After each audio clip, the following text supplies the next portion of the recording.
મહત્વના સમાચાર અત્યારે પ્રાપ્ત થઈ રહ્યા છે। રાહુલ ગાંધી બેઠકમાં હાજરી આપવા માટે પહોંચ્યા છે। કોંગ્રેસ વર્કિંગ કમિટીની બેઠક। રાહુલ ગાંધીને આપ એબીપી અસ્મિતાની સ્ક્રીન ઉપર જોઈ રહ્યા છો। 2 દિવસ એઆઈસીસી ગુજરાતમાં રહેશે। ગુજરાતના દ્વારે કોંગ્રેસના દિગ્ગજો આવ્યા છે। સરદાર સ્મારક ખાતે રાહુલ ગાંધી સહિત કોંગ્રેસના नेताओं पहुंची गया है। अमरा संवाददाता हिरेन राजगुरु पासेथी जानकारी प्राप्त करीशुं। जी हिरेन, शुं विगतो?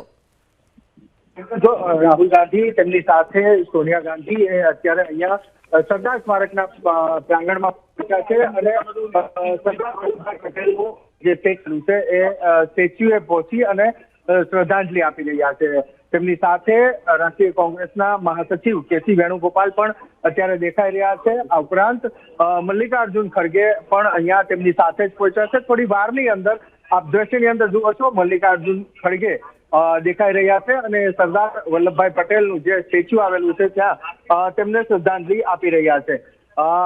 સીડબ્લ્યુસી એક્સટેન્ડેડ સીડબ્લ્યુસીની આ બેઠક મળવા જઈ રહી છે અને બેઠક પહેલા અહીંયા જે રાષ્ટ્રીય સરદાર વલ્લભભાઈ પટેલનું સ્મારક આવેલું છે એ સ્મારક ખાતે પહોંચ્યા અને તેમનું જે સ્ટેચ્યુ છે એ સ્ટેચ્યુ પાસે પહોંચી અને નમન કરી શ્રદ્ધાંજલિ આપી રહ્યા છે। કારણ એ છે કે જેટલા પણ કોંગ્રેસના નેતાઓ સાથે સવારથી વાત કરી રહ્યા છીએ એ તમામ નેતા, ચાહે એઆઈસીસીના ડેલિગેટ હોય, સીડબ્લ્યુસીના મેમ્બર હોય, એ તમામ લોકો કહી રહ્યા છે કે કોંગ્રેસમાં એક પ્રાણ ફૂંકવાની જરૂર છે। એ સમય આવ્યો છે અને એ પ્રાણ ફૂંકવાનું કામ ગુજરાતની ધરતી કરશે। કારણ કે કોંગ્રેસનું ડીએનએ એ ગુજરાત છે અને એટલા માટે જ આ પ્રકારની આશા કોંગ્રેસના તમામ સભ્યોમાં જોવા મળી રહી છે।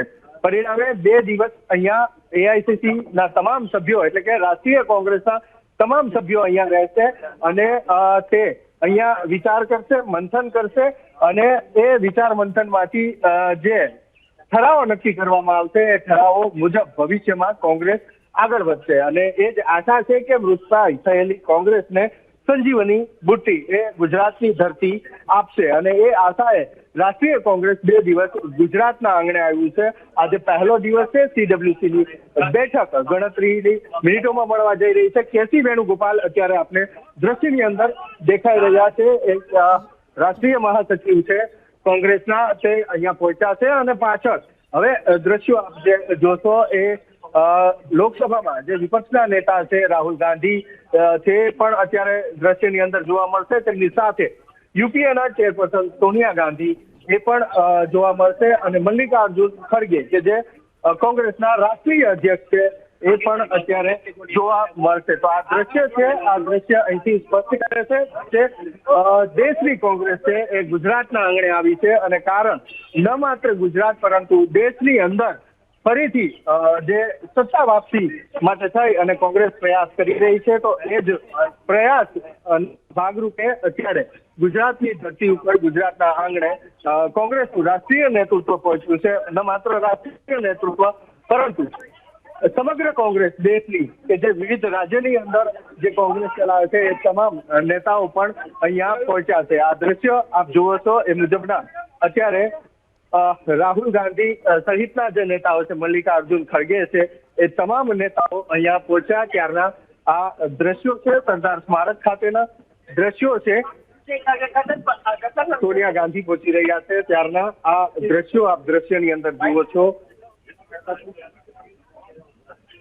મલ્લિકાર્જુન ખડગે, રાહુલ ગાંધી જે પહોંચી રહ્યા છે સરદાર સ્મારક, જે અહીંયા રાષ્ટ્રીય સરદાર સ્મારક આવેલું છે ત્યાં પહોંચી રહ્યા છે ત્યારના આ દ્રશ્યો આપ જોઈ રહ્યા છો। તમામ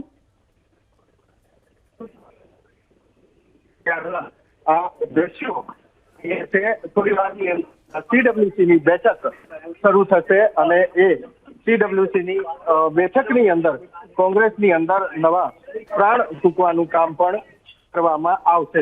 અત્યારે જે દ્રશ્યો આપ જોઈ રહ્યા છો એ સરદાર સ્મારકના દ્રશ્યો છે। રાષ્ટ્રીય સરદાર સ્મારક જે આવેલું છે શાહીબાગ ખાતે ત્યાંના દ્રશ્યો છે અને અહીંથી જ કોંગ્રેસ હવે સત્તા સુધી પહોંચવાનો રસ્તો એ